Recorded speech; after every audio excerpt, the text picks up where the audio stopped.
I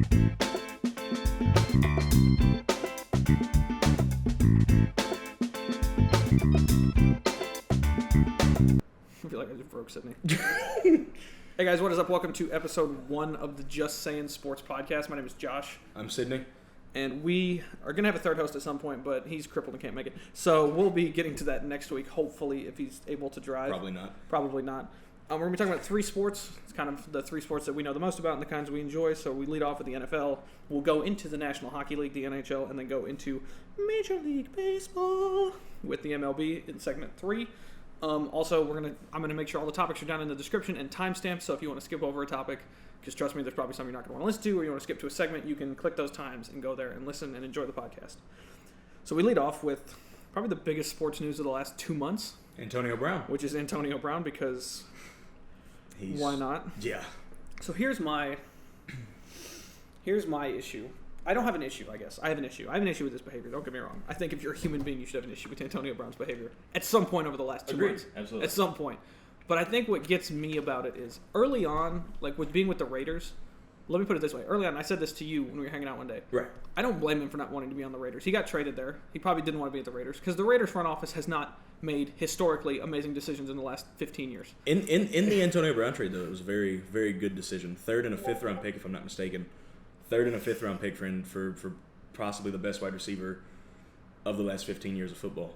Ignore the boops. I have my Discord running, and now I just refuse to go over there and turn it down. So, that's a thing. But actually, I can turn it down here. But no, what ended up, I think for me, like not wanting to be with the Raiders, especially with him being the only, I think, what I would call centerpiece there as a wide receiver, and not having a like quality quarterback to back himself up. I can understand his complaints, but at the same time, part of me is also like, there's better ways to handle his issues, and it was not by forcing them to release him. And then saying that it's not right that he's not going to get his money. It's like you forced a release of your own contract. Like, if you quit your job and then you're like, yo, I still need money. Why am I not getting paid next month? It's like, well, I can take it back to when you said you quit. But, I mean, you know. I think for me, with Antonio Brown, I think the biggest thing is I think he's the biggest what if in NFL history, for what it's worth. He's the only wide receiver. He's the only wide receiver in NFL history to have 6 straight seasons of 100 receptions, 1,200 plus yards, and 8 plus touchdowns. He's got unbelievable hands, lightning speed. They call him Tony Toe Tap for a reason. There's nobody better at getting both feet in bounds. I guess if we had to describe Antonio Brown's career in one play, it's the punt return versus the Browns. When he kicked Lanning in the face. When he absolutely decided to for no reason destroy Spencer Lanning. That field was so open, and he's just like, I'm gonna link that down in below. I've watched that playback probably like the last 5 times in the last 2 days. Fields the punt at, I think it was the 28-yard line, makes a couple good cuts, gets away from a couple of Browns defenders. Makes the entire defender line look terrible. The only guy left is Lanning. There's no one behind Lanning. And Lanning is just sliding to try to force Brown to make a decision. And in my opinion, Brown made the decision that he probably always would have made, which was, it's just such a perfect showing of someone with immense skill.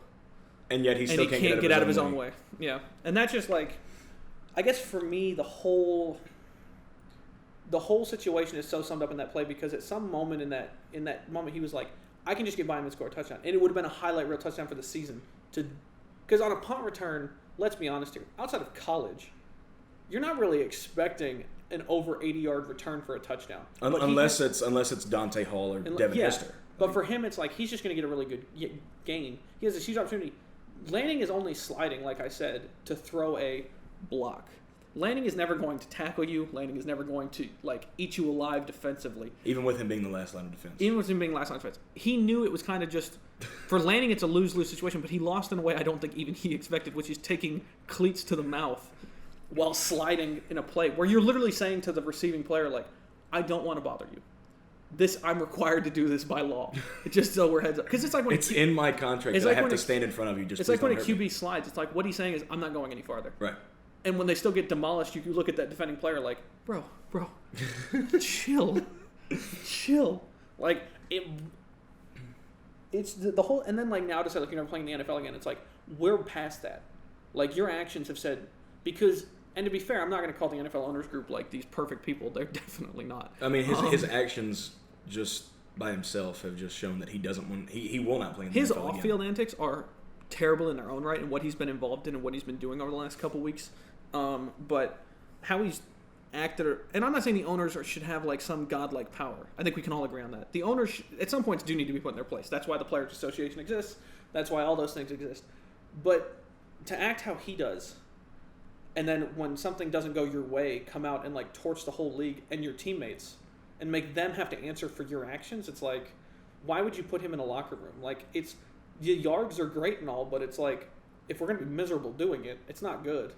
Because you end up in like, it's like when Troy Aikman was coming to the end of his career in Dallas. It's like, those were not fun times to be in the Dallas locker room. We all, like, you listen to those interviews and stuff. Troy Aikman was not thrilled to be a Dallas Cowboy, and he should have been even through his whole career. But it's the same thing. When the locker room turns on you, it's never good, whether you're a player or a coach. Like I saw a great instance with it. Melvin Gordon just came back from his holdout with the Chargers, and when he entered the locker room, I mean, the whole team just embraced him. They understood why he was holding out. They understand that he wants more money. But that's the difference between a guy like Melvin Gordon and Antonio Brown. Both have game-changing abilities, and only one isn't toxic in a locker room, and that's Melvin Gordon. Melvin Gordon has the ability to lead the team in the same instance that Phillip Rivers does as the quarterback or as the running back of the Chargers. Antonio Brown just doesn't want to lead a team, and I think that's just what it boils down to. You know what's funny? If you look at it in a way, and it was funny because this morning an interview popped up on my mind where it's actually it was on my YouTube homepage where it was it's like Deion Sanders and somebody else talking about their greatest receptions. And if you look back when Deion Sanders first entered the league, you know, the layaway comments and stuff like that, which were hilarious now looking back. But at the time, a lot of people thought that was over the top to say that, you know, you're going to ask for so much money the team had to put you on layaway, right. Which now looking back is hilarious because looking back on it, he wasn't wrong. I think he earned all the money he made. But what kind of throws me off about it is I saw sometimes people saying like, well, this is what the NFL has embraced as showmanship. There's a difference between showmanship and being just being an asshole. Just being an ass. And I think that's kind of where we're at right now. But moving on, because I think we've kind of exacerbated that to its end. And I think, you know, it's very well documented what he's been doing off the field and why, you know, him saying he's not playing in the NFL anymore isn't like a declaration. It's almost an acceptance because if the NFL is going to really set a precedent, which they need to do, in my opinion, I think players, you know, there's this opinion of like what happens off the field. If you're going to do things like that, you don't deserve to play in the NFL. You don't deserve to play professional sports. You don't deserve to work in a lot of jobs, let alone whether it be professional sports or not. So that's just, you know, what that is. Moving on, this was a topic you wanted. Actually, all the topics here were kind of ones you wanted for the NFL. I'll be honest. I'm not I watch the NFL, but I'm not like a hardened guy. But Daniel Jones and the Giants. He's definitely replaced Eli Manning now, if I'm incorrect. No, based off the roster they called this. Yeah. Based off what he did last week, just against the Bucs, he's probably fully replaced Eli Manning. That was okay. So I'm going to say something. Yeah. And I said this to you, and you didn't agree with it the first time, and I think I misspoke. Which is, Eli Manning and the Giants have been together forever. Basically, yeah. Best buds. There's nothing wrong with that. He's had some success there. He's not a dynasty quarterback. Two Super Bowls. He's not a dynasty quarterback, though, I guess, if you know what I mean. Like, no, I know what you're saying. And when he has a bad year, it's a bad year. And I don't totally blame him for it. The front office has to answer for some things, which is there's not been a lot of, like, some signings they may have been like, okay, not sure where we were going with that one, but, you know. Trading away Odell Beckham. Which to me is like, okay, so you threw away the only target. The only consistent target, I guess, would be a good description for that. I get, you know, just. If you got, like. I get the decision. I don't agree with the decision of trading away ODB. But I wonder if that shows a shift in the front office, which is I'm not saying it's a bad culture, but you haven't won in a little while. And all good things do come to an end in sports. And I guess I'm more used to it in a way because of coming, like we've talked about with hockey, from a salary cap system. You get way more used to anyone being movable. You know what I mean? There is no safe players in the salary cap. But I think with the Giants and Daniel Jones in particular, I don't think that Eli Manning was the problem, and I don't think Daniel Jones was the solution. I've got some numbers here. Before his start today against the Redskins, he was 26 for 40, 353 passing yards, 2 touchdowns, and 0 interceptions through his first 2 games.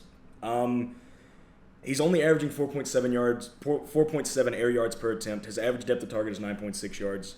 Of those 353 passing yards, 166 are yards after catches.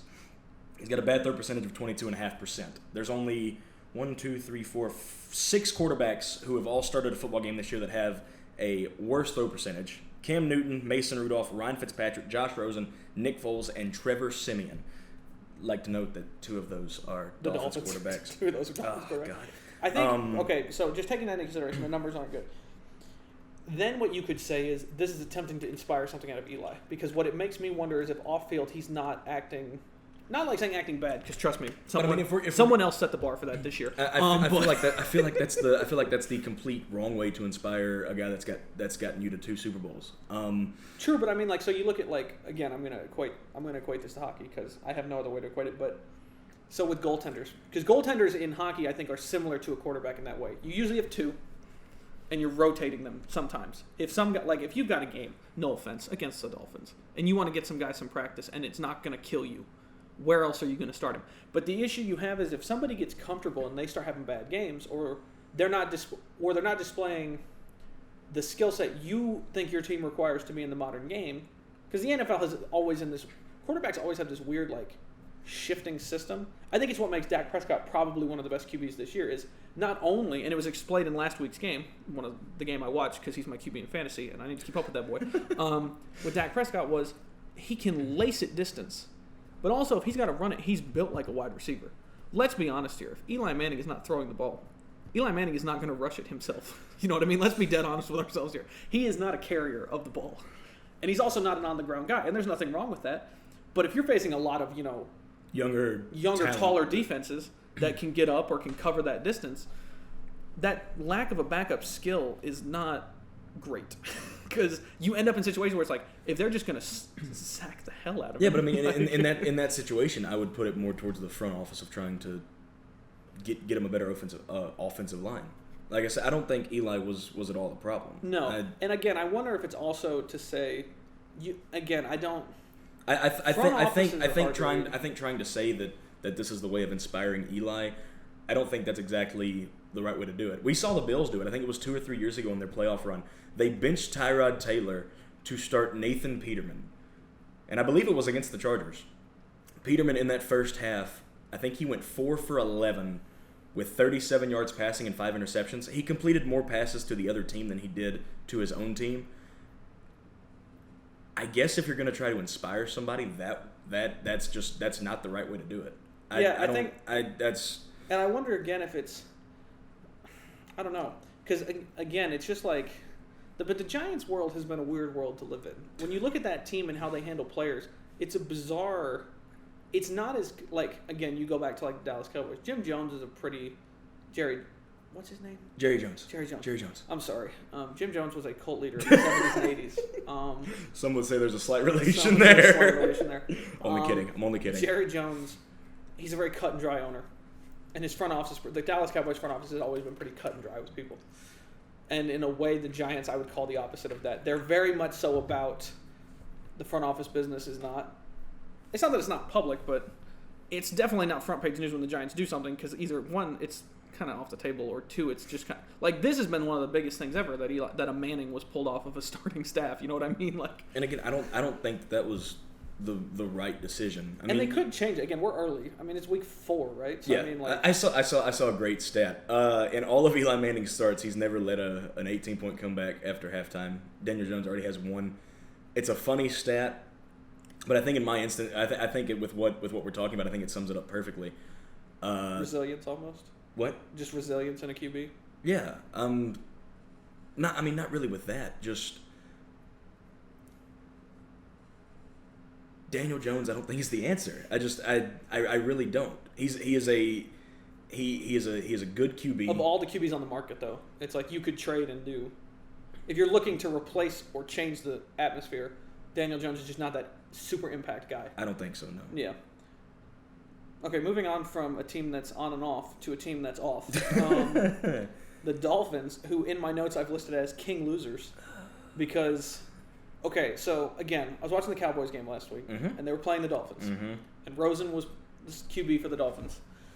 And I'd like to point out, on the record, I don't think Josh Rosen is a bad QB at all. I don't think he's a bad QB. He looked lost. let me put it this way. He looked lost because he didn't have any time to throw. Let me put it this way. Yeah, again, it's not a fair assumption because he was playing arguably who could win the Super Bowl this year. I would count the Cowboys as strong contenders to win the Super Bowl this year. You want to talk about two teams in opposite situations in their lives right now? Like, the Cowboys are finally clicking on all cylinders again. And just made the great deal with Ezekiel Elliott. The Dolphins are over here, like, drowning in a sea of confusion. I've never. And you're a Dolphins fan. Yeah, no, I know. I'm a Dolphins fan, and that's. I've never seen a team that wants to lose more. Like I've got. It reminded me of so I do watch some NASCAR races. I don't watch them all, but there's a thing that Fox Sports does called Radioactive, where it's the team radio chatter. And there was a season, I think it was 2 seasons ago, Kevin Harvick going into the postseason, which NASCAR has a postseason now, where their pit crew could do nothing right. Tire changes were wrong, and they got called back for a loose lug nut, which can be spotted by the NASCAR officials. And on the way back to the thing, he just comes on there and he goes, "You guys just don't want to win, do you?" And I was like, that every time I watch the Dolphins play, that's all I can think about is, you guys just really don't want to win a game. Like, and I don't have a problem with what the Dolphins are doing. I don't have a problem with them tanking. I fully support it, actually. Let me put it this way. You know what I think sucks for a lot of fans is there's no attempt to adapt to a bad situation.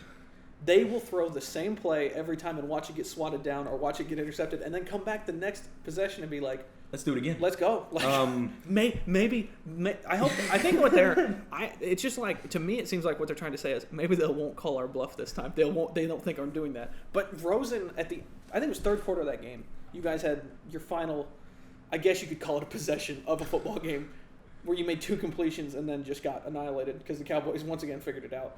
But it was just mind-boggling to me, I guess, to watch him in the huddle because he looked, first of all, scarily calm. I guess it's acceptance at that point. But at the same time, he almost had this air of him of like, I'm out of my depth.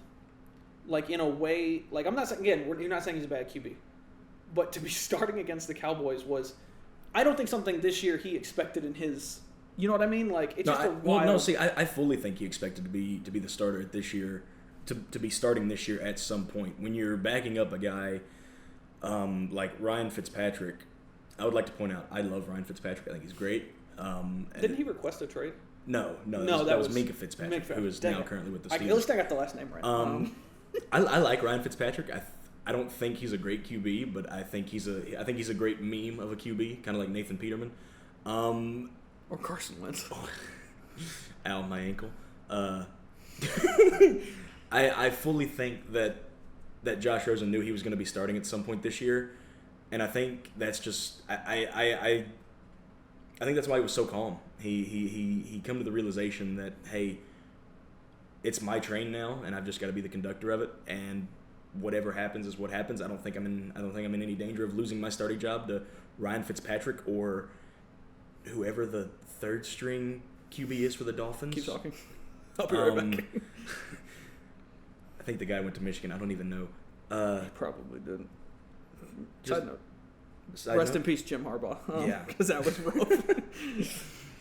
Just the Dolphins. Like I said, I'm okay with them tanking. We're gonna have 3 first-round picks come next year. We're probably gonna have the first-round pick or the first pick in the draft, probably because we're gonna go 0-16. We got the Steelers pick. They're probably going to be top 10 to top 15 with the way Mason Rudolph is throwing the football. And then we've got the Texans pick. Jake Rudock? Jake Rudock. He's listed on their practice squad, so I'm assuming that's your third QB. Yeah, I think he went to Michigan. And then we've got the Texans pick, which is probably going to be like a 24th, 25th pick in the first round with the way the Texans are playing right now. I'm okay with the tanking. What I'm not okay with is honestly, what I'm not okay with is Brian Flores and the way he's gone about it. He's tried to just the rolling over and dying method. Well, no, it's not even. No, it's like the total opposite. He's come out and said that hey, I think I've put together a good enough team to win games, and then we get blown out 59-10 in the first week against the Ravens and Lamar Jackson, who has accidentally turned into one of the greatest QBs of this season.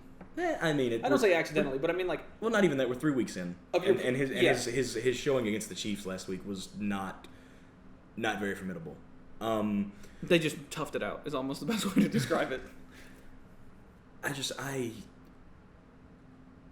I don't like it when coaches try to pull the wool over the fans' eyes and say, hey, let's just we're going to win a game or two. Just let me get through this season so we can start up for next season. If you want to tank, tell the fans, hey, we're tanking. You just got to put up with it for a year. If they it makes me wonder if it's like, because some sports have rules against that. You can't say that. I mean, it's obvious when it's happening. Don't get me wrong. The NBA has the lottery, which is supposed to prevent teams from tanking. But even still, if that team doesn't have good enough talent to win games, and they still can't get the first pick in the draft, you're not helping that team out any. Like we saw it, I think it was with the Suns or the Knicks. Either one of the two of them last year only won like 18 games. And if it's the Knicks, it makes perfect sense because they have much more talent than what's in this room, but they don't have enough talent to compete in the NBA consistently on a yearly basis. If you don't have that kind of talent, you can't continue to only give them the 4th or 5th pick of the first round. They have like the worst ranked prospect system in the NBA. I honestly have no idea. I don't keep up with it very much, but I know I saw a lot of reports last year because again during NBA season a lot of times it overlaps with the hockey. It does overlap with the hockey season. It's the same season, so a lot of that news comes out at the same time. I remember at one point, one Knicks player was just like, "I'm through." he was putting up decent numbers. He was a good middle string guy, but it was just like even he was just like, "No." Hey, Jason Sanders missed a 50-yard field goal. Yay! Alrighty, well. Dolphins, king losers. We'll see next week if we have an update. I'm doubting it. There won't be an update. There won't be the update will be there now. I mean, the update is that it's currently 10-10 against the Chargers with 3 minutes and 34 seconds to go in the second quarter. A low scoring game for the Dolphins against them anyway. Josh Rosen currently 8 of 12, 117 yards and a touchdown. Touchdown was a 34-yard completion to Devontae Parker. I like Josh Rosen. I think he could lead the team to at least a couple wins. Postseason? No, to at least a couple wins in the next in the next 2 10 years. weeks, yeah. I don't. Here's my okay. We're gonna finish on this note because I think this is a good note because we're used to watching. You and I both watch. I watch the National Hockey League religiously. You watch MLB a lot, and I've now been catching up and watching the MLB, especially with the postseason coming up. And the NFL is at such a disadvantage for how it's reported, in my opinion, and this is why. And it's nothing about. I don't think the schedule should increase. I know I made that joke to you a couple days ago, but I don't think the schedule should increase. The issue you have is when you only play once a week and you only play for 16 weeks. The issue you run into is the speculation for players having to read about themselves gets really out of hand. You know what I mean? We're screwed on your fantasy team. Oh hell yeah, we are. Breaking news: Dwayne Haskins has been brought in to replace Case Keenum. Rip. We still got Dak, dude, and Dak has doubled his projections every week we've had him. So all we have to do is, it's in Dak we trust, but buy that T-shirt. But all right, so we're moving on to another sport. That'll be the end of segment 1 for all of those of you listening. If you don't like any other sports in the NFL, now's the time to leave. Or don't leave. Learn something. We're going to talk about the National Hockey League. The National Hockey League, eh? This is probably where most people are going to skip through. Let's be honest. I'll tell you what, though, dude. It's more interesting than people give it credit for. It's probably the most competitive professional sports league out there. Because again, I go back to this, and I'll say it about every other sports league. Salary caps, contrary to popular belief, make things better for every fan base because you don't end up with situations like the poor Dolphins or the Knicks, who are just getting, in a way, you look at free agent markets. It makes the free agent market way more competitive because the team can't just be like, how about $200 million? You know what I mean? Or you end up in a situation like last year with the Tampa Bay Lightning, who. Okay, so we're going to talk about that. Okay, we're going to talk about that because that's important to our first topic in the NHL, which is way too early Stanley Cup predictions. And I just opened Cap Friendly, which, by the way, if you want to know, the great thing about this is capfriendly.com is an amazing website that was built. You can track every player's salary in the National Hockey League and teams based on where they hit the salary cap. And the salary cap this year is, I believe, $75 million. Okay. And it's paid off by the TV deal. So the TV deal you get from Sportsnet and NBC Sports, the national carriers in both countries, is where they pay the salary. It's where the majority of the salary cap comes out of, is the TV deal. And the TV deal kind of sets that. Gotcha. So when you look at the teams, the highest paid team in the league is the Toronto Maple Leafs. If you follow hockey, not shocking. They're top. Let me put it this way. I mean, it is Toronto. The top the top 3 players on the team make a combined $33 million in a $70 million salary cap league. So they make a third of the salary cap, and they're 3 of. But they almost make a half. That's more than a third there. You said 33 million out of 70. We're looking at 33 million, almost half. Yeah, and their cap hit today. So Kyle Dubas is an interesting person in salary cap space. Because they're making 44%. The Toronto Maple Leafs do not make it out of the first round, even while paying $33 million to their top 3 players. Which, let me put it this way: the other teams that have won Stanley Cups recently, I'm going to take the Blues out of it because the Blues were. If you want to see a reason why hockey is the greatest sport in the world, the team that was in last place January 1st of this year won the Stanley Cup. We'll put it that way. It also comes from the number of games. Baseball's the same way. You get a good winning streak going, you can carry yourself far. But they definitely held out their own in the postseason. Sidney Crosby, Evgeny Malkin, and Chris Letang, who I would call the 3 premier players on the Pittsburgh Penguins, who have won 3 of the last 10 Stanley Cups, do not even come close to that. None of them make over $10 million each. And I would argue Sidney Crosby is still probably the best player in the league. In the world, I would say. I would as an all-around player, he's probably the best player in the world. So you have Austin Matthews, who's 22 years old. He's 2 years younger than I am. Is making $11.634 million this year. John Tavares, who's 29, he's an assistant captain. He makes $11 million a year. And Mitch Marner, who finally got signed, that was hilarious. And here's the deal with the Mitch Marner signing. Mitch Marner had a 93-point season last year as a 22-year-old. That's really good. And in a way, this is... Some would say that's great. This is rewarding for that. And there's nothing wrong with that. But at $10 million a year, and you're paying your top 3 $33 million, they are so handcuffed to the salary cap. And what it taught me was Kyle Dubas, and I'm going to say this right now, is a pushover in negotiations. Because you look at William Nylander last year. So William Nylander held out until mid-October. So midway into the regular season on a salary negotiation, and got $6.9 million a year. He did not put up amazing numbers last year, like Mitch Marner did. Right. Mitch Marner held out all fall, and they probably would have been fine if he didn't start. If they held out and made the right decision. But Kyle Dubas was like $10.89 million. No team was going to match that on an offer sheet. It's way too expensive. Like, it's so expensive. Okay, so back to Stanley Cup predictions. 1, the Toronto Maple Leafs don't make it out of the first round. Okay. For some reason, Boston just has their number. I don't know how to describe it, but an aging Boston roster somehow smokes the Leafs every year. It is the curse of being a Toronto Maple Leaf. If I had to look at all the teams, I think if you're talking about who makes the postseason, the Golden Knights are going to make the postseason again. Agreed. I think... I fully agree there. The Penguins are an iffy squad for me this year. And it's not just because Phil Kessel left. But nobody's exactly... Phil the Thrill Kessel, who now plays for Arizona. Talk about trying to get traded as far away from where you were as possible. Let's talk about the fact that there's a hockey team in Arizona.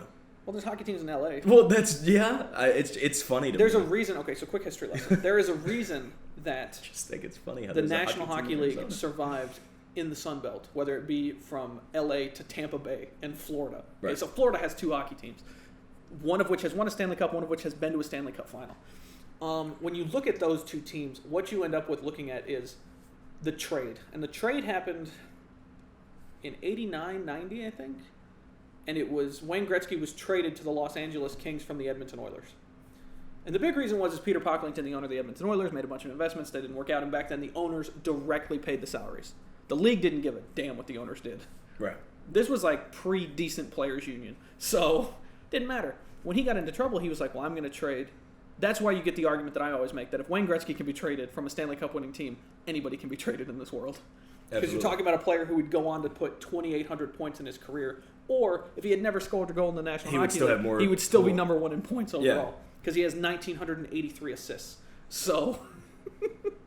So that's my thing. So, but I don't think... Is there a clear-cut number 1 greatest hockey player of all time? Yes. You just found it. Yes, it is. If you didn't know, you just found it. What's funny is that Mario Lemieux hadn't been sick when he had leukemia and came back, or when he had Hodgkin's lymphoma, I think, when he had cancer, or his back injuries. Mario Lemieux probably could have passed Wayne Gretzky. Almost said Sidney Crosby. He'll get there. Sidney Crosby is probably the greatest of the salary cap era, easily, coming in 05-06 and doing what he's done. But so where we go from there, if we're looking at who I think is going to make it from the East, I think Tampa Bay has a good chance. They got Braden Point on a steal, dude. Yes. They signed Braden Point. That contract, what that shows is that general manager is saying, listen. Because it's the same thing. Like, Crosby took a hit in his salary in 09-10, won his new contract. Right. Because he went in the locker room and was literally like, if we all take a little bit less, we can keep this team together. And obviously it worked out. 2 more Stanley Cups. Tampa Bay's doing that. Like, none of their players are getting... Like, even Nikita Kucherov, who I'm going to go check right now. Nikita Kucherov makes $9.5 million a year. Nikita Kucherov was the leading scorer in the National Hockey League last year. He won the MVP last year, if I'm not mistaken. He might have. I don't remember off the top of my I'm head. fairly certain Kucherov did win the MVP last year. Yeah, and they got swept by Columbus in the first round, and I think more of that came from. I don't want to give them an excuse because that wasn't good, but to get swept by Columbus in the first round, I think a lot of it was they're 21 more points than the next team in the league, and you got swept by the Columbus Blue Jackets. And you know what? And I think what came from that was more of a situation of a moment of not hubris, but the funniest part was Jack Cooper, who was their coach. After Game 3, they're down 3-0 to Columbus, a team that squeaked into the wild card slot, and he says, it's a 5-alarm fire, and the first thing all the media said was it should have been a 5-alarm fire after Game 1. Right. And they're not wrong. I think a lot of it came from almost hubris, which is, look at the season we just had. We can come back on these guys. And Columbus and to give John Tortorella and the Columbus Blue Jackets credit, they played well, and they did what they had to do. They didn't make it any farther than that. I mean, you could make an argument that the Tampa Bay Lightning season last year was one of the top 3 greatest regular seasons in NHL history. So especially in the salary cap era, that's the issue. You have to separate. And by the way, I'm fully with you. I do see the Lightning making it this year. Oh yeah, no, I could see them making the Stanley Cup final. So what about what's your prediction in your Western Conference? The Western Conference? Yeah, that's a good question. With Joe Pavelski on the Dallas Stars, I think they go back. I think they were in the postseason last year, but I think they have a better team this year. I think he adds depth. I don't dislike Jamie Benn and Tyler Seguin. I think they're too streaky, for my opinion. They definitely go times when they're not the best players on their own team, and they're the two of the highest paid players on the team. I think, if you're going to be those guys, again, you look at a salary cap system or any team system. If you're going to make the biggest paycheck, you put out the most points. I think that's fair. Or if you're a goaltender making most, we need some, saves. But you look at those situations. I think in the West, who can I see making the Stanley Cup final? I'd like to point out, I'm a Preds fan. I don't see the Preds making it this year. I think y'all are going to probably go to the second or third round. I don't think. I would agree. I don't think we make it farther than the third round. The Jets. The Winnipeg Jets, boys. That's going to be a whole thing we're going to talk about. I think the Avalanche are a much better team. I think Nathan McKinnon has gotten exponentially better every season he's been in the league. I could see Nathan McKinnon and the Colorado Avalanche going deep.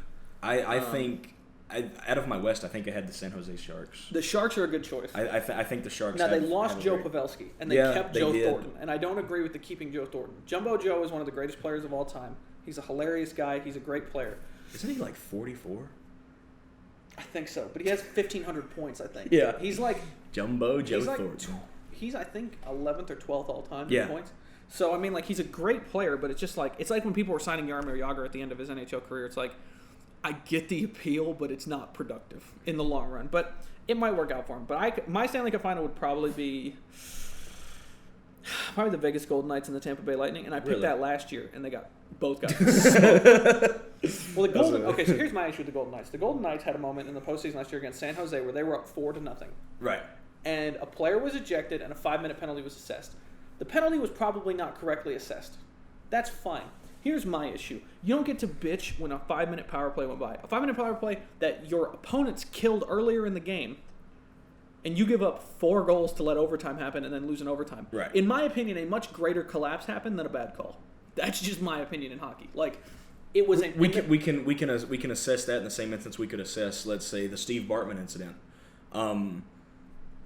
For those of you that don't know, the 2003 Cubs were facing the Miami Marlins in the NLCS. Are we talking about how the Marlins, while tanking, managed to accidentally A, win a World Series, and B, go to 2? Did they win a World Series? Yeah, they won the 2003 World Series. They weren't taking that year, though. They didn't tank that year. No, but it's I think it was when they made their first World Series, it was they accidentally stumbled into a World Series. Because if you look at that team overall, there's a video about it by, I think, SB Nation in their, whatever. Go ahead. For those of you that don't know, the whole Bartman incident is where there was a foul ball hit by, I think, Juan Pierre. It was hit down the left field line. Moises Alou was running over to make the play. And it would have been an out. 5 or 6 fans went out to make the play. But Steve Bartman caught it. Steve Bartman happened to be the guy that Alou blamed because it looked like he touched the ball. And then what's even worse is the Cubs could have easily gotten Pierre out with the next pitch. It doesn't happen. I think the Cubs go on to have another 3 errors that inning, and then to go on to lose the game and lose the series. That's what. See, and I think we can equate what happened last year to that same situation. You let something that was so minuscule affect the outcome of the rest of the game. Let's be clear. You had a 4-0 lead. Or in that case, you know what I mean? Look at the Cubs. I think the Cubs were up 3-1 I hate as that. well. I hate that he took the blame because like 20 people leaned over that rail. Yes. But poor Steve Bartman and then the camera guy like zooms in on him. He's just like, and you could tell he knows what he did. He's just kind of headphones like, on. It's honestly the saddest case I've ever seen. He's just here, just watching. Did you see when they won the World Series? Everybody forgave him, I think. Yeah. The Cubs offered to let him be there for their he was going to be in the parade and he declined. He said that he didn't feel like he'd earned it, and I was like, I feel like you earned it. You've ridden through some hell. Put up with of this. Dude hasn't been to a sports bar in 16 years. Like, you know what I mean? Like, goddamn. All right, so that's my prediction would be the Vegas Golden Knights and the Tampa Bay Lightning. So, and I get this next topic is going to make me look like an asshole, but I still think that would be my final. So we're good on the Eastern Conference, Western Conference. We don't agree, but I mean, hey, it is what it is. Oh man, the Chargers scored. Well, no surprise there. No, never-ending problems. So, but it was Austin Eckler. He's on my fantasy team. Let's go, boys. I'm just gonna go out there and say that my team is the New Jersey Devils, and that's not hard to figure out. And that especially with this next segment. But I think it's arbitrarily. I still think it's a good segment because I don't think I'm wrong. And I was willing to admit, and you've heard me talk about it, that I didn't always agree with the Devils front office. I've had moments where I'm just like, are we doing? But, you look at this, and I think this offseason has shown that Ray Shero might actually know what he's doing, which is, so 2 years ago we drafted Nico Hischier first overall. Right. And Nico Hischier, I would say, has worked out. Nico Hischier, I believe, is sitting on 99 career points in 2 NHL seasons. Yes. So he's 1 away from 100. Yeah, is he a Connor McDavid first overall pick? No. But people like Connor McDavid and Sidney Crosby I would call once every 10 years kind of draft picks.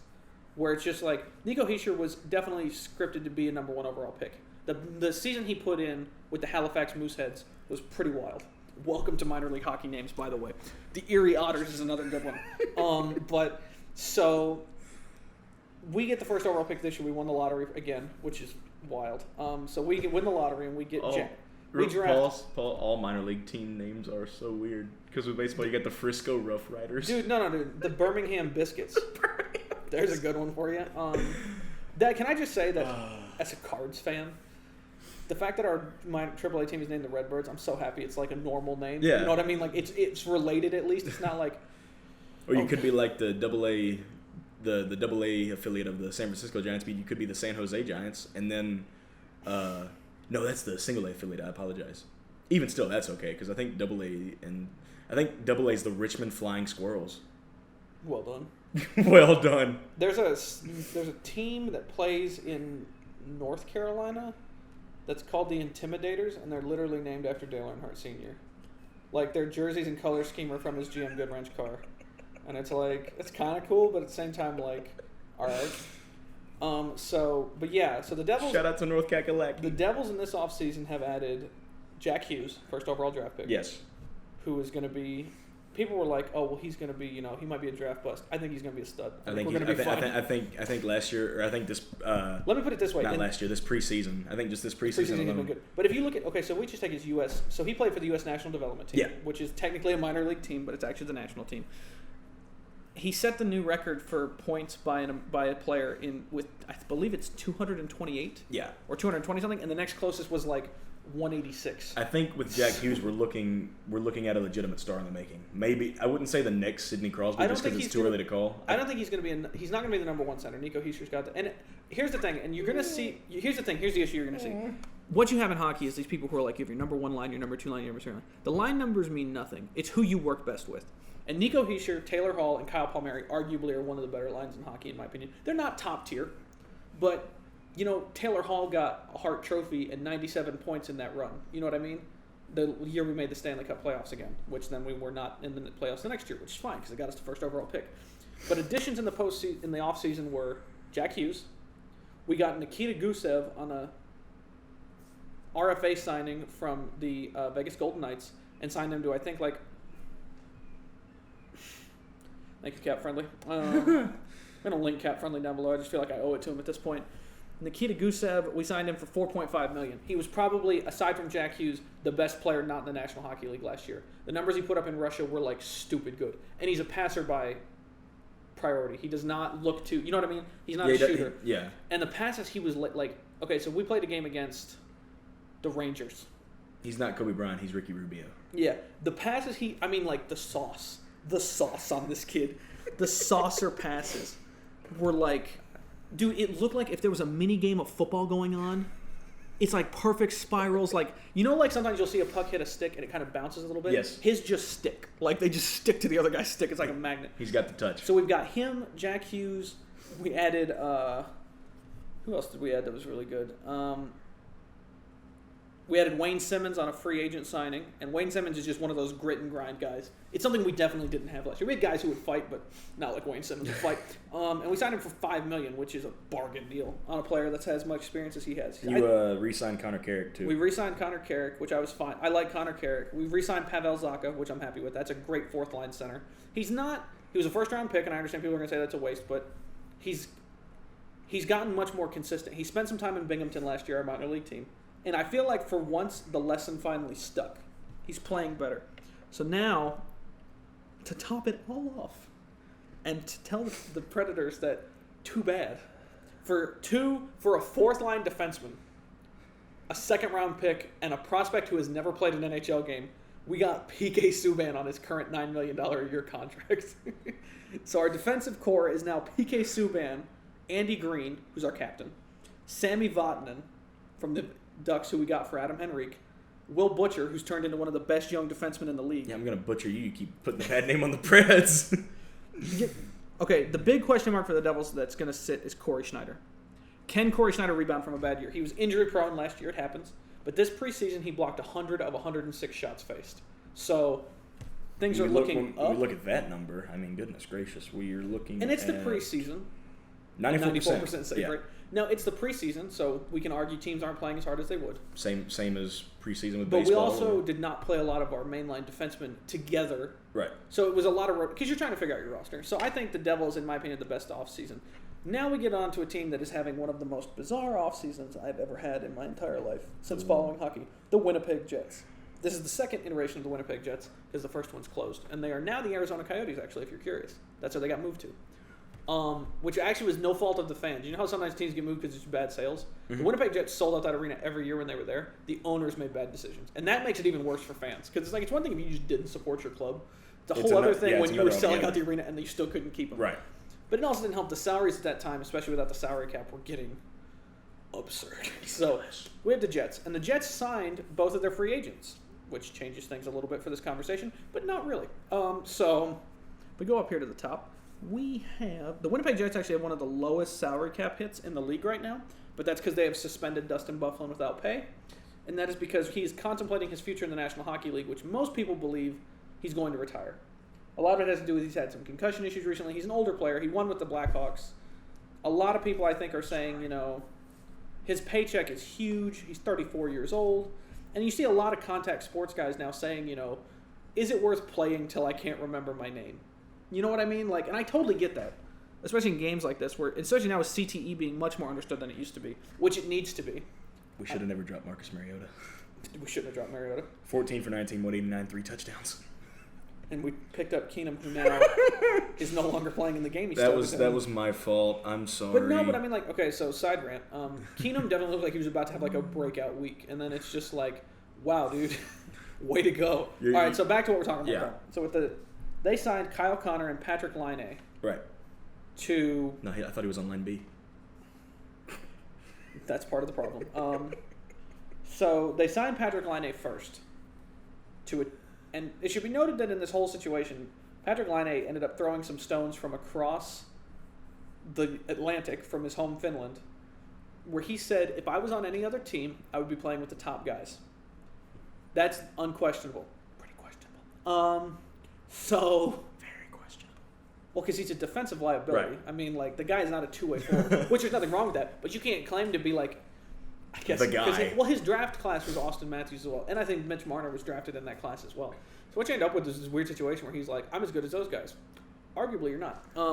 So they signed him and Kyle Connor were both outstanding last year. They did good.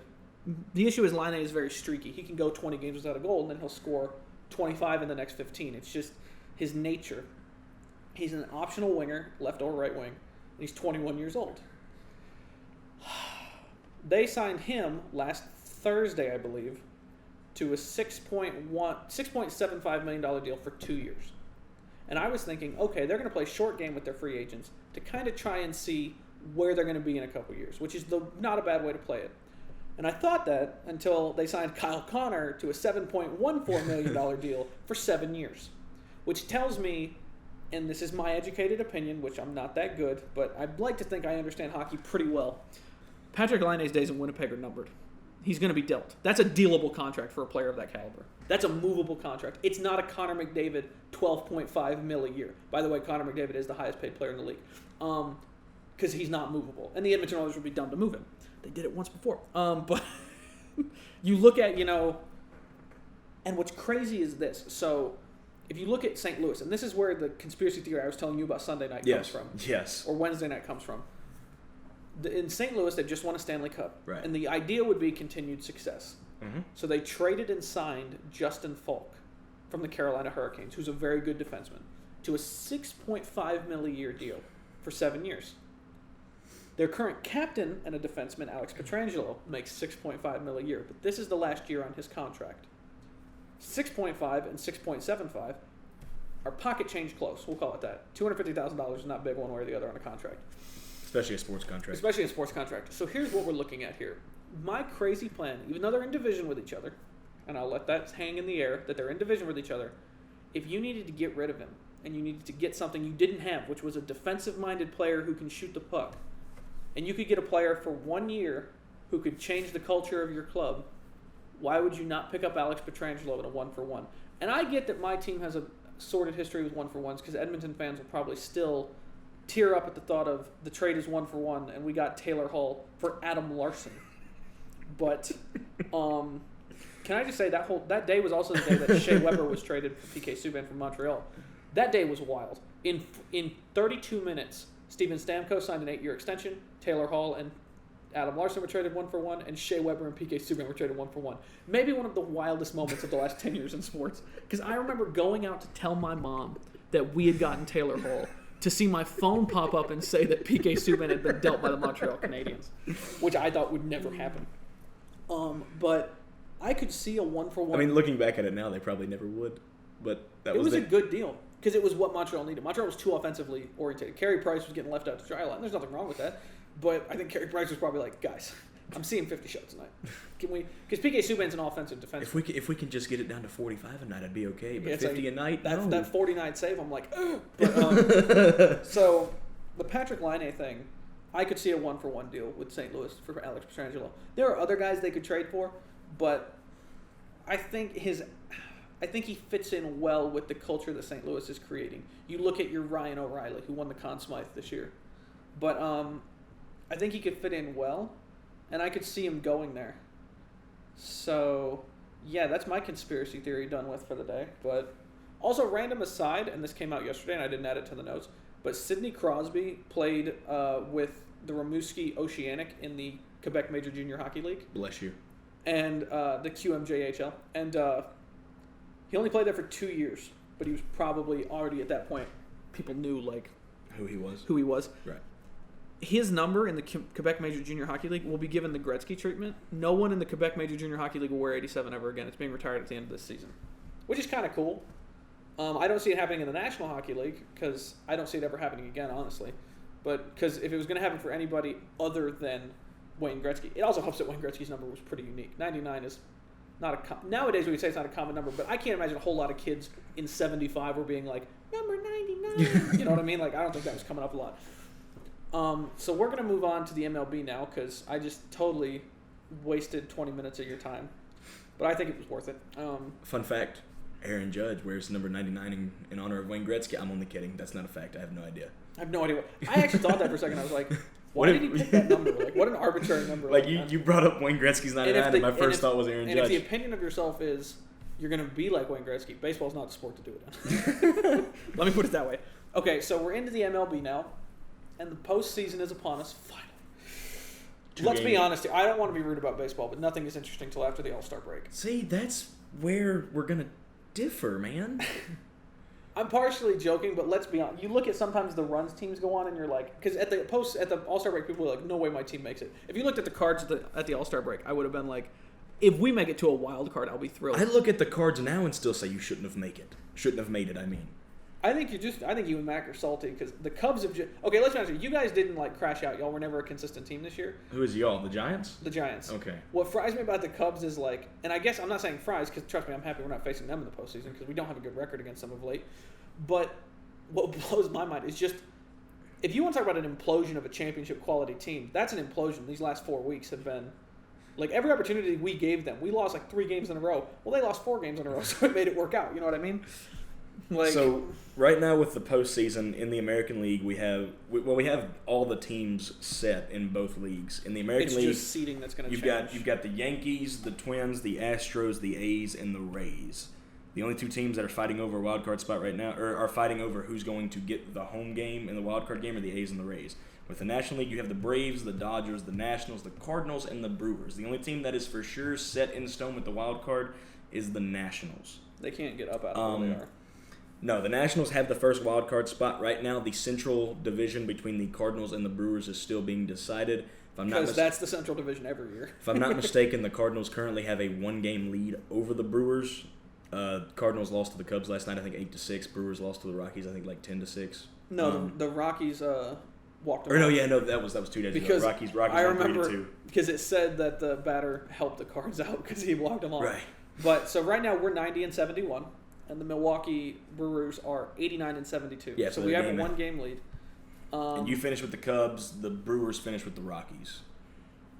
I don't see y'all winning another game. I don't see honestly. I think we're gonna have another game 163 this year. I think the Cubs lose out. The Brewers win tomorrow in game 162, and then have to have a game 163. I think the Brewers win that game, honestly. Yeah. And then the Cardinals have to face the Nationals in the wild card. Let me point out, the Nationals should not be anywhere near the postseason.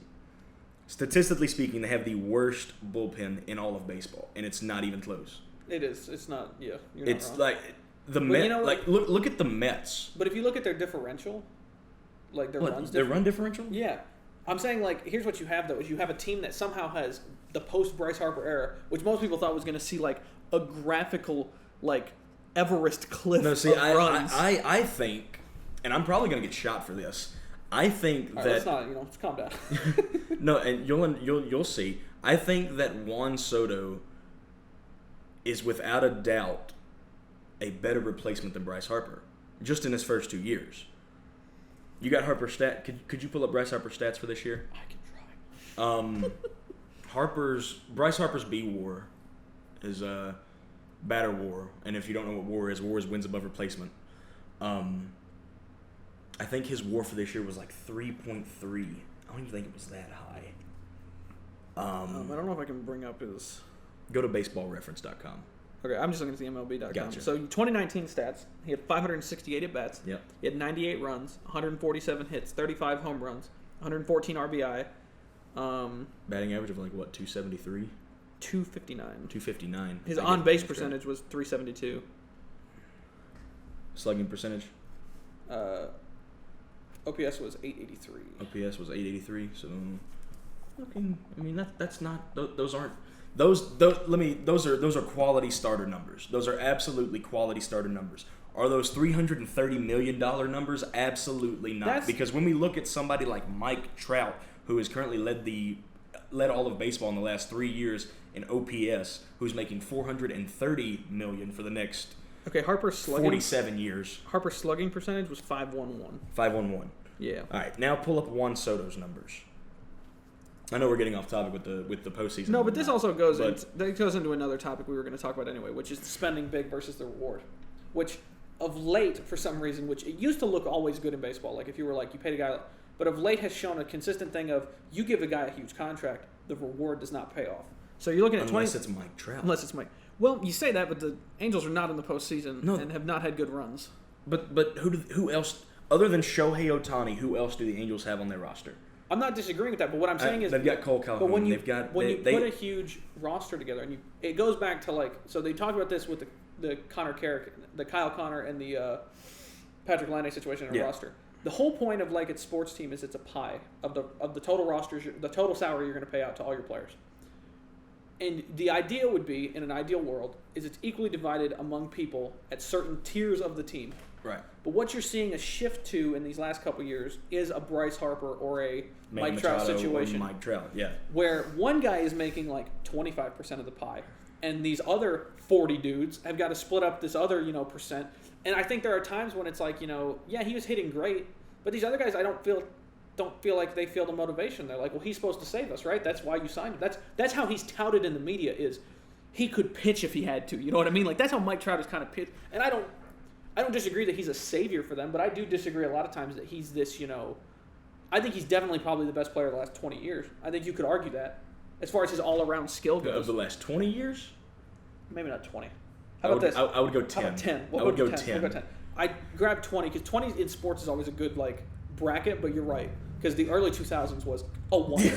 But, all right, so Juan Soto's... I won't even bring it up. Just know that I'm a Giants fan. Juan Soto's numbers at age 2019. Yeah. He had a batting average of 281, an on-base percentage of 400. Oh, my God. Which, first of all, how any number in baseball is an even number is unbelievable to me sometimes. Slugging percentage of 546, an OPS of 947. All right, that's all we need. Harper gets paid $330 million to have an OPS of 881, I think it was. How many strikeouts did Juan Soto have? How many strikeouts? 132. 132. Go back to Harper. Let me know how many he had. I would vamp because I gotta go back. I would be very shocked if it was anything under 150. Oh yeah, you know what really gets Bryce Harper for me? He has the worst temper of anyone with that level of skill. I love Bryce Harper. I love Bryce That's Harper. my thing, and it's like the Nationals announcers, you say it all the time, which they're not wrong. He got ejected a stupid amount of times because it's just like, Bryce, I get it. It wasn't a good strikeout. Everyone can agree on that. But for the love of God, you are so instrumental to your team's hitting-wise, you have to realize standing there that you cannot get ejected from this game. We're in game 102, and they need all the runs they can get, and he gets ejected in the second inning, and it's like, yeah, let me just shoot us all in the foot right now. Okay, so... And real quick, this is not my way of saying that I think the Phillies should be in over the Nationals, because I don't think the Phillies should be in either. I just think I think the Phillies should be in over the Nationals, but that's just how baseball works. And I think you got to play the schedule, and you just got to get hot at the right time. The Phillies definitely, in my opinion... But the Nationals have the worst bullpen ERA in all of baseball. I don't disagree. Well, you can't. That's... It's a statistical fact. That's what I'm saying. But what I'm saying is I think there's more to it than that. I think a lot of it comes from... The Phillies just never felt like a team that knew what it was doing. And their post-game interviews always tickled me to death. They're 20 games out, and they'll get a hit. They get a walk-off. Bryce Harper walked off during a post-game interview, and he goes, yeah, man, it always feels good to win. We got to do what we got to do. We got to slug this out. It's like, you're 20 games back, dude. This isn't about slugging it out. You need to start, I don't know, hitting each other with throws, I guess, maybe. I think he's referring to the walk-off grand slam that Bryce Harper had against the Cubs, I think it was. That runaround he did was kind of hilarious. Dude, him sprinting the base. I love Bryce Harper. I think Bryce Harper is what baseball needs. Baseball has been missing a guy that just has an electric personality about him. I'm going to take the black hat here and say he could end up as a player with an asterisk next to his name for having never won a World Series. And I mean it. Okay, we can throw Mike Trout in that same Mike Trout probably too. But you know what's crazy? Okay, so we brought up Bryce Harper's stats. Right. He had 177 strikeouts. Okay, that's... Now his average, and he has a much longer career. We have to take that into account here, which I'm not saying it excuses this year.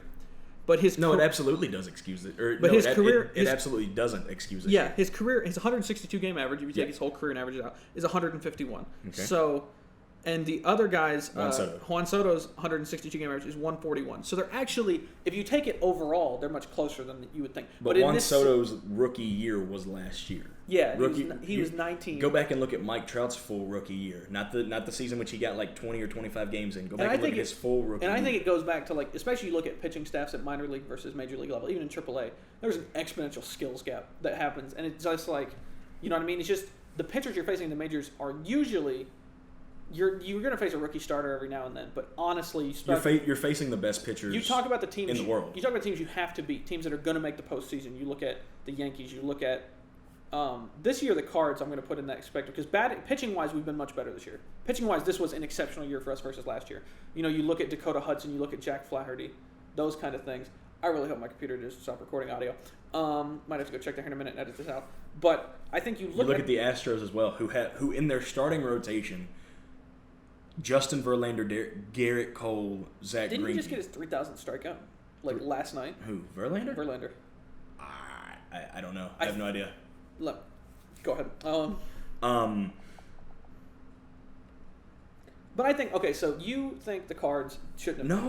No. And which is funny. I'm gonna bring up an old conversation here in a minute. Okay. I got to go and witness 2 Cards games this year. Both of them were back to back in early September. One was against the Reds. They lost that game. And one was against the Giants. Yeah, they lost the game against the Reds 4-2. They beat the Giants 3-1 the next day. The roller coaster continues.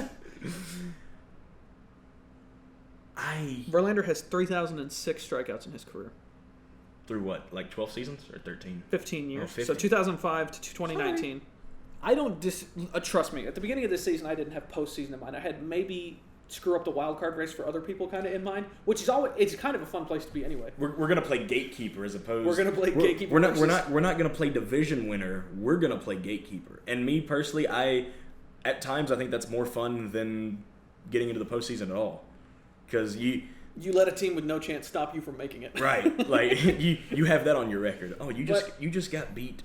By who again? You got beat by the Marlins. You know what? Yeah, you lost to the Marlins in a 3 or 4 games. You lost to the Marlins in 3 or 4 games, and that's the reason you didn't make the playoffs. The Marlins and the Rockies. How does that make you feel? The Marlins and the Rockies are both teams like that. The Rockies are a good example. This year they're doing it to the Brewers. Not the Brewers are in. Don't get me wrong, but the NL Central title is still. Both leagues, the full postseason has been decided. It's just a matter of who's going to be where. We know the AL is fully set. Yankees won the East. Twins won the Central. Astros won the West. The A's and the Rays are only fighting over who's going to get the home game in the wild card. With the National League, the Braves and the Dodgers are the only 2 set in stone. Nationals are set in stone in having the wild card. And they're going to have home field advantage. Yeah, they're going to have home field advantage in the wild card. That's set in stone. It's either us or the Brewers playing them. It's either the Cards or the Brewers. Yeah. Here's my thing. I actually would not hate having the Nationals. With that bullpen, absolutely not. Like, it's Nationals' worst bullpen in baseball. And there's no reason they should be there. Going up against, in reference about what we were talking about, against you saying the Cards shouldn't have made it. Yeah. At the beginning of the year, I said that I thought Paul Goldschmidt's price was a little high in a free agent. In the situation we got him, I thought it was a little high. I still think it is. You didn't. When we talked in the offseason, I said that I thought it was too expensive for an older player.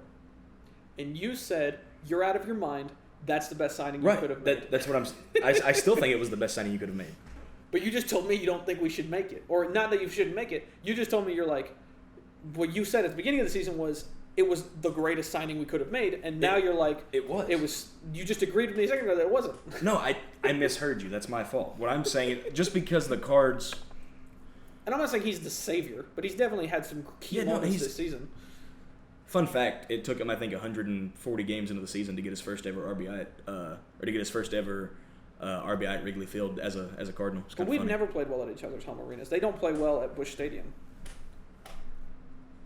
That's like Mac and I have talked about that for years. Oh yeah, because the Cubs went on a run of like 5 or 6 losses in a row at Busch. For some reason, if the home team always wins those series. Now this year was different, which it may be part of what sank them is we actually swept them in a series at Wrigley Field. And Dexter Fowler caught like every out of the 9th inning, and I feel like that just rubbed it in even worse. That was okay. So funny sports. And let me ask you this, because we've got this later with just spending large amounts of money for players that don't seem to pan out. We might as well just put that in with this, and then we'll talk about Joey Gallo last. Do you think Paul Goldschmidt can be put in that same group of Trout, Harper, Machado, like maybe not in that much sense of money, but do you think he's in that same talk of we shouldn't put all of our money into that one player? Yes. And let me put it this way. The way I would put it is, again, I go back to the idea of the pie kind of analogy. And I understand that not everybody is created equal in sports. I'm not saying that, I'm not saying, pick a random mid-string shortstop or whatever. You know what I mean? Who's like the Mets' best player? Because they're terrible. Now, how about this? I don't think I would go Pete Alonso. Pete Alonso? I don't think Pete Alonso should make Mike Trout money. I don't. I think he's an amazing player. I think he's got a good future in front of him. But I think the Mets have to get their shit together. But that collapse against the Nationals that night this season was unbelievable. But So Edluz Diaz. Oh, Edwin with Diaz, Mike but Trout, it's Edluz Diaz. my issue I take with the contracts like that is the team is so. There's almost in baseball right now a cult of personality, where it's like it's not about having a full roster or having a complete roster. It's about having 2 or 3 guys. But having 2 or 3 guys that are like the golden boys. You look at a Bryce Harper, which I don't even consider him a golden boy, for being honest. Some of his antics are, I think, kind of wild. But you look at like. And see, I still think you need to have those antics in baseball. I think you do, but I'm saying you got to have like, somebody that has that kind of personality. But you know what I need to see? I would need to see out of Bryce Harper is maybe a few less ejections during key games. Like I was saying earlier, it's just like you're in the 7th inning of a game. You need to get back in the wild card race. You just start giving the umpires are bad. No shit. This isn't new news this year. They have bad times, they have bad years. It's just any officiating. But what you end up with is a situation of like, oh, our best hitter's out of this game. Well, let's put in a guy that hasn't swung the bat all night. Let's see what happens there. Shockingly, 4 strikeouts later, we're out of this game. You know what I mean? Like, it's not crazy. But you end up in a situation like with Mike Trout where, you know, yeah, he's an amazing player and he's statistically just incredible. He's the best player athlete. in baseball. He is the best player in baseball. But and I don't think there's a debate for even a second. And I don't disagree with having the best player in baseball. I don't. But I would argue that the whole point of this is not one guy setting individual stats or one guy being the front. It's about making the postseason and winning championships. No, I agree. And what you have with the Angels is a team that has decided, in my opinion, that we are going to keep an amazing player here and enjoy it and watch him hit home runs while we lose games 5-4 off of the 4 runs he batted in. You know what I mean? Like, there is no depth. You almost can see it on pitchers' faces. If they can get through and get him out, whether it be on the bases or it just be a strikeout or something, the whole other bench is like, all right, sweet, that's the hard part done. We can get through the rest of this lineup. Like, you know what I mean? It's like when you look back at so you look at the Cubs when they won their World Series, which again, 10 years ago, if you told me I was going to be saying that sentence, I probably wouldn't have believed it. That's a rounded roster. You have Chris Bryant, you have Anthony Rizzo. You know what I mean? You had these guys. The Indians team that played them was a well-rounded roster. The Red Jose Sox, Ramirez, Frankie Lindor, Jason Kipnis, Rajai Davis. I never thought I'd bring that name up. The Red Sox last year, who won, were a rounded team. They weren't the flashiest team in baseball. Oh, come on now. They were a well-rounded team, but they had every moving piece possible. Mookie Betts last year. Can you believe he's not going to be a Red Sox after this year? No, there's no guarantee. Did you see what the front office said, dude? The front office was basically like, nobody's safe. And if you say nobody's safe, let's be clear, you're talking about your top 3 guys. Mookie Betts last year was a cheat code. He's a cheat code for baseball last year, like Pat Mahomes was last year. Also, fun fact, has a 300 as a professional bowler. Yes. He's a PBA Tour member. Yes, he is a PBA Tour member and shot a 300 game. Take it from at least one person that's bowled in a sanctioned 300. That's bowled a sanctioned 300. We won't talk about how mine's not sanctioned, and I don't care, but it's there's a lot of pressure there, and it's even more nerve-wracking when you're on a very tough oil pattern. Yeah, because it's not a house shot he was bowling. No, he was bowling. I think he was qualifying for like the chameleon pattern or something. I think it was. I don't know. Yeah, chameleon's what came to mind for me, so I'm assuming it's chameleon. But he's got But no, last year you an had athlete. I mean, he's a baller. you had Mookie Betts, you had Chris Sale, you had David Price, poor guy and all of his injury problems. You had Andrew Benintendi, you had Xander Bogaerts. I think even last year they had Rafael Devers for a little bit. I don't know that for sure. Mitch Moreland. I'm trying to think. Justin Smoke was there as well, I think. Did you see the headline from? I think it was their owner. No, their owner.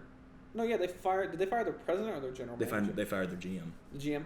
They fired him, and the headline in USA Today Sports the next day was, I can't remember his name off the top of my head, but he was like, so and so built a World Series winning team, and it cost him his job. And that's true though, because when they tanked, they lost. I mean, when they started to mess up, it was a snowball effect. They had no resiliency and fight back. I mean, there was no reason they shouldn't have won the World Series last year. There's no reason they shouldn't have been competing this year. Yeah, it's like. But I think GMs kind of get a bad rep. I think you should look at the coaches first and foremost. Joe Madden, who as of this morning, recording this on Sunday, the 29th of September, is no longer the manager of the Chicago Cubs, and they'll be shopping for a new manager. And see, I think that was Madden's way of saying. Do you think they get Yost from Kansas City? Because he's gone after this year too. He said he's leaving but it sounded like he was more retiring. Yo sounded like he was just retiring, not moving on. I think he's been there 20 years. I think with the Cubs instance for sure, Madden should be looked at with the downfall. Madden was responsible for every move that was made in every single game this year.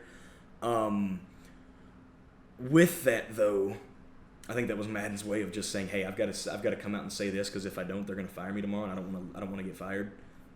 With that, I think you should focus more on firing coaches before you fire GMs. The Madden instance is without a doubt first and foremost the go-to reason. If you look at the Red Sox from last year to this year, last year they were pretty. There was always word about them being active on the market for either free agents or for what I mean.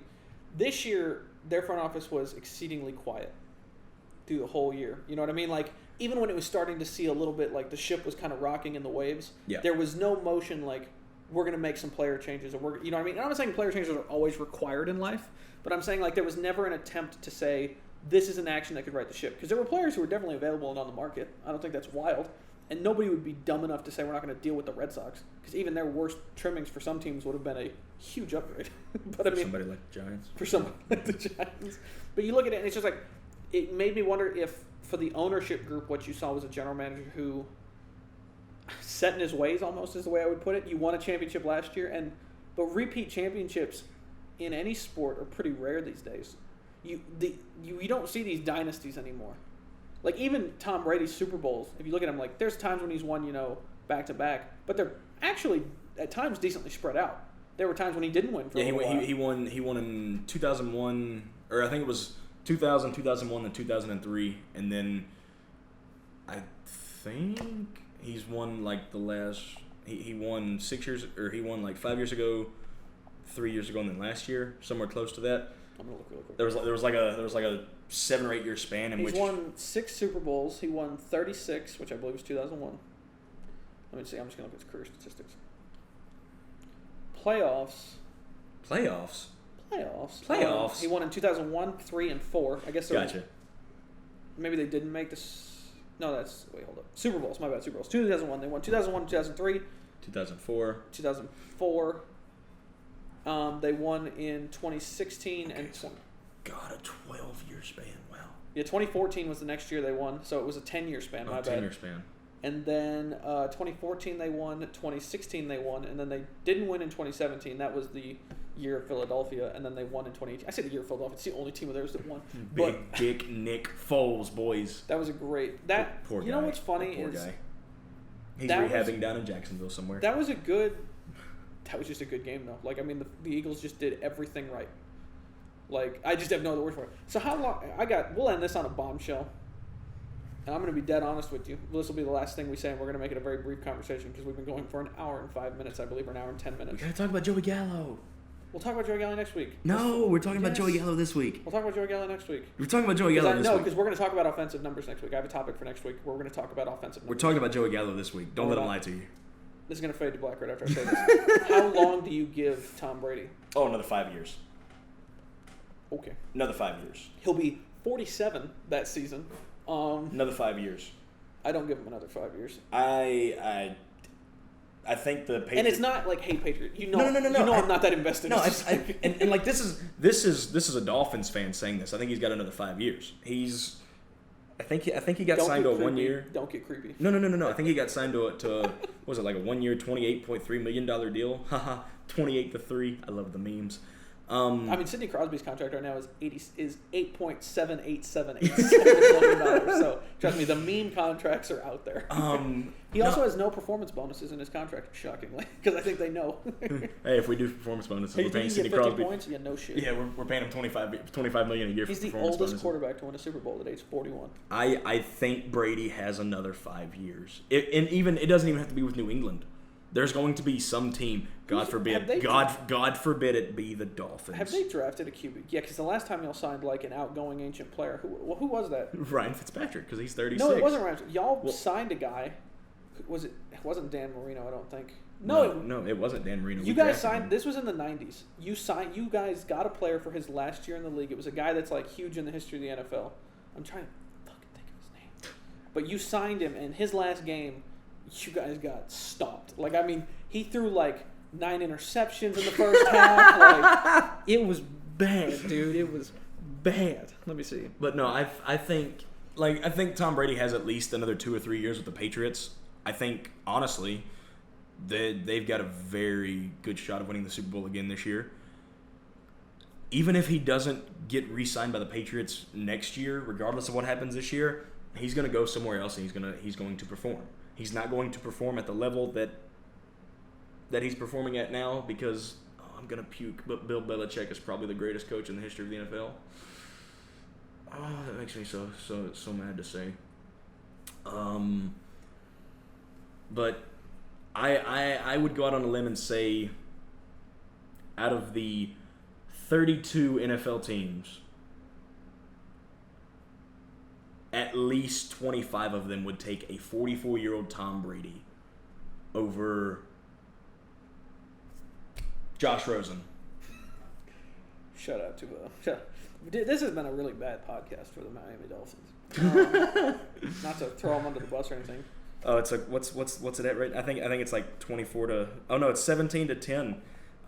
Rosen currently 12 for 16, 159 and a touchdown. I'm bringing up Joey Gallo's numbers on baseball runs. We're going to talk about it for God's sake. Just so you know. Pro tip: next episode will be much shorter, probably about 45 minutes. This episode is our first time together as a podcast crew, so I think we'll try to. I'll be better about time management next time. Joey freaking Gallo. All right, so Joey Gallo has played 5 years in the MLB for Texas. The Texas Rangers. He did not play that many games this year. This year was I think he's out with an injured right. He played 70 games, but last year he played 148. So let's take last year and this year as a kind of, you know what I mean, like kind of a combination here, because that's kind of how you have to take injury years. So last year he had 500 at bats, and even 500 at bats, which is kind of hilarious. He had 82 runs, 103 hits, 24 second base reaches, 24 doubles. 24 doubles. He had 1 triple. He had 40 home runs. He had 92 RBIs. How many walks did he have? How many walks did he have? He had 74 walks. How many strikeouts did he have? 207. All right, this is where we get into it. Okay, so let's just take that and from going back talking about Bryce Harper. Bryce Harper had 171 strikeouts or something. Mm-hmm. So, damn. Joey Gallo, I think, is more than just a statistical anomaly. He's in his career, I've got it right here, he's had 1,559 plate appearances, 281 hits. 105 of those are singles, 60 are doubles, 6 are triples, 110 of those are home runs. He has more home runs throughout his career than he does singles. It's kind of funny. But he's got 221 career walks, 12 of them have been intentional, 13 hit by pitches, and 593 strikeouts. Joey Gallo, out of 1,559 career plate appearances, has struck out half of them, roughly half of them. No, there's this thing that I talk about quite often. It's the 4 true outcomes. It's where you can take the pitcher, the catcher, and the batter, and it's just them, and there's nobody else. You can remove the other 7 fielders off the field. There's a video on this online that talks about like the. Oh yeah, you're talking about the Adam Dunn. You're talking about the Adam Dunn situation. Because he was another statistical anomaly. So Adam Dunn is. Don't get sidetracked. Stay on Joey Gallo. Yeah. Okay. So Joey Gallo. We're going a long time. With his 4 true outcomes, which is either a strikeout, a home run, a walk, or a hit by pitch, in 60.1% of his career plate appearances, he has had a 4 true outcome. I think that he is more than just a statistical anomaly when we look at something like that. I think that this is the direction that baseball is heading. Good or bad? I'm not asking. I'm saying it's going to be a divided opinion, though, because there are people. I get home runs are like for 99% of baseball. A lot of fans love strikeouts. A lot of fans love home runs. But the infield and outfield still apply. No, agreed. Like I was looking at the numbers. I think Joey Gallo's cost like $2.5 million. $2.5 million for teams so far throughout all of his plate. So if you just look at, if we just take that at what it is, which his salary has not been exceptionally high. Well, no, I mean because he's still in arbitration for the Rangers, so he can be paid at 80%. Or no, he can be paid at whatever his salary is now for like the next 1 or 2 more years. This year he made $605,000. Yeah, I think he can be paid that for like the next year, and then after that he becomes an unrestricted free agent. So if we take these wacky numbers into consideration, which to be fair, as a pitching staff, if you know a guy's like that, it goes back to like Bryce Harper, or you look at like David Ortiz. which David Ortiz is probably, in my opinion, and this could be wrong, one of the last true designated hitters. He was never designed to field a ball. Let's be dead honest with ourselves here. What was David Ortiz built to do? He was put to put balls in those parking lots. And there's nothing wrong with that. For an American League team, that was what you needed. And it took them to, a couple World Series. I think they won 2 or 3 World Series with him. 2008. 2013. Can I just say 2013? Yeah, 2004, 2008, then 2017. 2013. Or They won in 2013 because they won after the Boston bombing, and it was like a super cool thing. You remember that? Did they? Yeah, they won that World Series. Okay, so I guess that's 4 World That Series. was the coolest deal because 3 World Series. Anytime a team wins after a tragedy like that, it's the coolest thing to me. Like I was a Boston fan that postseason, dude. I was so happy to see them win, especially because like his speech after the bombing when they come back home because they'd been away to the Orioles I think that week, and they came back and he gives the speech for the game. He goes, "This is our fucking city," and it was just, dude. I think they were playing the Blue Jays or something.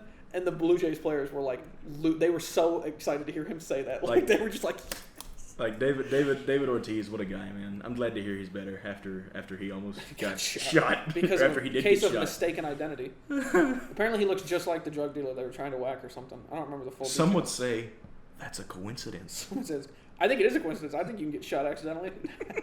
Happens all the time, dude. But I mean, like so here's the deal, like. His numbers are wacky. Like, yeah. Also, his number, his number of games. The issue also with his number, and I'm not saying it's an issue with his numbers. It doesn't change them. But if you look at his games played, you have in order from 2015 to 2019, 36, 17, 145, 148, 70. Now you would argue in 2017 would mean he became a mainline member of the roster. Well, and he was healthy too. And he was healthy too. He just hasn't been able to stay healthy this year. But even with those numbers, like a slugging percentage this year of .598, which is not. No, that's a good decent. Number. Like it's a decent. It's higher than Harper's. It's upper middle table. Higher than Harper's and higher than Juan Soto's. And an OPS of 986. Yeah, which is the highest I think we've seen all day. Or I think Soto's was like 954. Yeah, it's definitely but easily the highest. I think Joey Gallo. I don't think he's worth Mike Trout numbers. I don't think he's worth. But he deserves a better contract. Well, like I said, That's just his arbitration contract. Like he's going to make $605,000 for the next 2 years, unless the Rangers want to sign him long term. I think they should. I think Joey Gallo is worth like. Well, they've cleared a lot of salary cap space recently I think he's worth like. Do they still have Roughneck Odor? 12, 13 million a year. I'm sorry, what? They still have Roughneck Odor. You mean Roughneck Odor? Roughneck Odor, sorry. Rough around the edges Odor. Haha. The Bautista incident was kind of hilarious. You know what's funny? Yeah, no, he's still there. The Texas Rangers, when they're like, he got the better of Bautista there. I'm like, I don't think Bautista expected him to swing, I'll be honest. I think Bautista's thinking, this is a standoff, and then he just swung on him. Rather get punched in May than knocked out in October. Ah! That Toronto Blue Jays team, you talk about a rounded roster, that was a roster that was clicking on all cylinders, too. Him and... they had reigning AL MVP winner in Josh Donaldson. Yeah, but who was... I'm not thinking Jose Bautista, his partner in the lineup there. He played for the Yankees and the Indians for a while. Who am I thinking of? It's not Cespedes. I want to say it's not. But you know who I'm talking about, right? No, he runs around the bases like this. He holds his arm out like this. Oh, Edwin Encarnacion. Yeah. Probably really solid player for a lineup. Some would say he's like Joey Gallo, just not as Joey Gallo-esque. But he's a good player. Yeah, no, I love Joey Gallo. That postseason for him, and then he was good the next postseason too for the Indians. He plays a good game. It's just, again, being streaky hurts you. When you're off and you're like that off, it's like shit. And you're hitting 1 for 17 with a single and 11 strikeouts. And then the next 4 games you have 6 home runs. It's like, it's tough on a GM because you're like, you could argue we're paying a lot of money for the good games and a lot of money for the bad games. But yeah, but no, I'm glad we got to talk about it this week. You're right. We should talk about it this week because next week it's going to get less and less relevant. But that's going to end the podcast, our first episode. Next week, hopefully that chair won't be fucking empty because... Yeah, hopefully our buddy Mac will be here. He literally has a sports injury, which is hilarious if you look at the two of us. But I'm like, we're bowlers, for God's sakes. These are about... But, you combine the two of us, we're going to look like Mac. Just a bigger nose. But we'll be back next week with episode 2 of the Just Saying podcast. Sydney, thanks for being on. Thank you, I'm glad we could start this finally after talking about it for a year. And hope to see you guys next week for episode 2. You guys have a good week. That's a wrap.